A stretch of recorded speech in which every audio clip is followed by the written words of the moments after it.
આ જિંદગીની અંદર 3 વ્યક્તિને નહીં ભૂલતા. એક, તમને જેને મુસીબતમાં મૂક્યા છે ને એને ન ભૂલતા.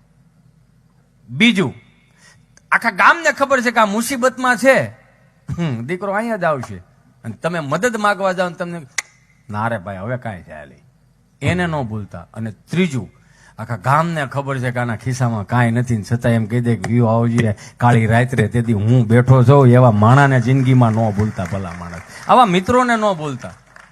હાથ તાળીઓ વાળા, માવા વાળા, ધાનાડે વાળા, સુટકી વાળા, તમને કહું એવા મિત્રોને સાઈડમાં કરજો.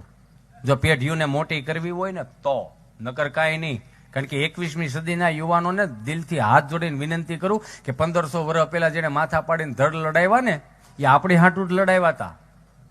એને માથા પાડીને ખા એ આપણી હાટું જ લડાવ્યા. બાકી છત્રપતિ શિવાજી ને મહારાણા પ્રતાપ એનું લઈને બેસી ગયા હોત તો અહીંયા તમને કહું